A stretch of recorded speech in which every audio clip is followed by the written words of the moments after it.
Job അധ്യായം 34. ഏലീഹു തുടർന്നു, ബുദ്ധിമാന്മാരെ, എൻ്റെ വാക്ക് ശ്രവിക്കുവിൻ, വിജ്ഞാനികളെ, എനിക്ക് ചെവി തരുവിൻ. നാവ് ഭക്ഷണം രുചിക്കുന്നത് പോലെ ചെവി വാക്കുകളെ വിവേചിക്കുന്നു. നമുക്ക് ശരി ഏതെന്ന് പരിശോധിക്കാം, യഥാർത്ഥ നന്മ വിവേചിച്ചറിയാം. ജോബ് പറയുന്നു, ഞാൻ നിഷ്കളങ്കനാണ്, ദൈവം എൻ്റെ അവകാശം നിഷേധിച്ചിരിക്കുന്നു. ഞാൻ നീതിമാനായിരുന്നിട്ടും നുണയനായി എണ്ണപ്പെടുന്നു. ഞാൻ പാപരഹിതനായിരുന്നിട്ടും പൊറുക്കാത്ത മുറിവുകളാണ് എൻ്റേത്. ജോബിനെ പോലെ ആരുണ്ട്? അവൻ വെള്ളം കുടിക്കുന്നത് പോലെ ദൈവദൂഷണം നടത്തുന്നു. അവൻ തിന്മ പ്രവർത്തിക്കുന്നവരോട് പങ്കുചേരുകയും ദുഷ്ടരുടെ കൂടെ നടക്കുകയും ചെയ്യുന്നു. അവൻ പറഞ്ഞു, ദൈവപ്രീതി നേടുന്നതുകൊണ്ട് മനുഷ്യന് ഗുണമൊന്നുമില്ല. അതിനാൽ വിജ്ഞാനികളെ കേൾക്കുവിൻ, ദൈവം ഒരിക്കലും ദുഷ്ടത പ്രവർത്തിക്കുന്നില്ല. സർവശക്തൻ വഞ്ചന കാണിക്കുന്നില്ല. പ്രവർത്തിക്കൊത്ത് അവിടുന്ന് മനുഷ്യന് പ്രതിഫലം നൽകുന്നു, അർഹതയ്ക്കൊത്ത് അവന് ലഭിക്കുന്നു. ദൈവം ദുഷ്ടത പ്രവർത്തിക്കുകയില്ല, സത്യം. സർവശക്തൻ നീതി നിഷേധിക്കുകയില്ല. ഭൂമിയുടെ ചുമതല അവിടുത്തെ ഏൽപ്പിച്ചത് ആരാണ്? ലോകം മുഴുവൻ അവിടുത്തെ ചുമലിൽ വെച്ചുകൊടുത്തത് ആരാണ്? അവിടുന്ന് തൻ്റെ ചൈതന്യം തന്നിലേക്ക് പിൻവലിച്ചാൽ, തൻ്റെ ശ്വാസം തന്നിലേക്ക് തിരിച്ചെടുത്താൽ, എല്ലാ ശരീരവും ഒന്നോടെ നശിക്കും. മനുഷ്യൻ പൊടിയിലേക്ക് മടങ്ങും. വിവേകമുണ്ടെങ്കിൽ നീ ഇത് കേൾക്കുക, ഞാൻ പറയുന്നത് ശ്രദ്ധിക്കുക. നീതിയെ വെറുക്കുന്നവന് ഭരിക്കാനാകുമോ? ശക്തനും നീതിമാനുമായവനെ നീ കുറ്റം വിധിക്കുമോ? അവിടുന്ന് രാജാവിനെ വിലകെട്ടവനെന്നും പ്രഭുക്കന്മാരെ ദുഷ്ടന്മാരെന്നും വിളിക്കുന്നു.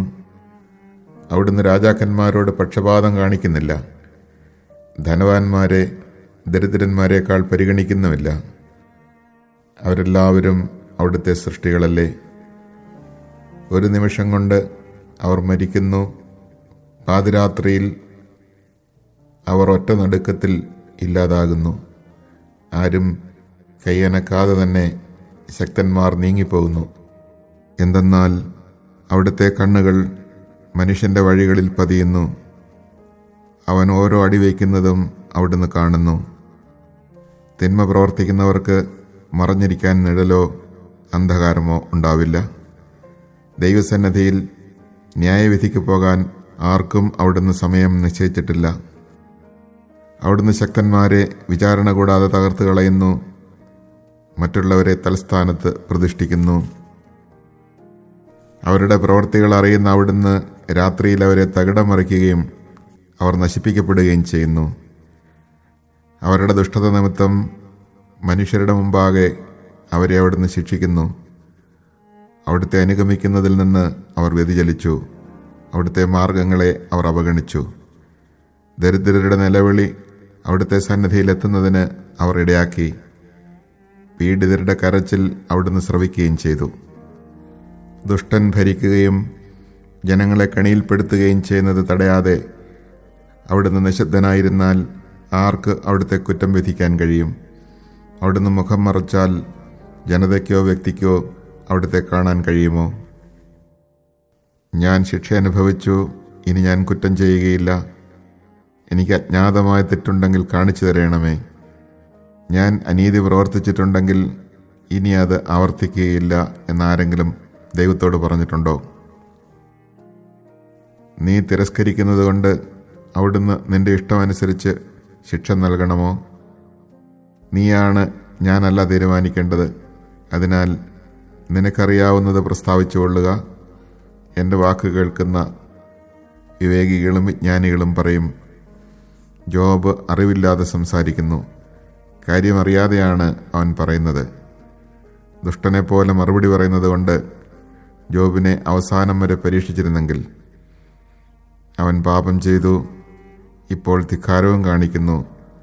അവൻ നമ്മുടെ മധ്യത്തിൽ പരിഹസിച്ച് കൈകൊട്ടുകയും നിർത്താതെ ദൈവദൂഷണം പറയുകയും ചെയ്യുന്നു.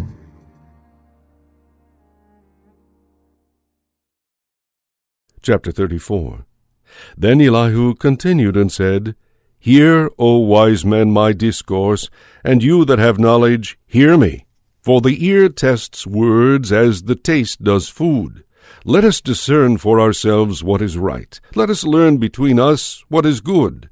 For Job has said, I am innocent, but God has taken what is my due. Notwithstanding my right, I am set at naught.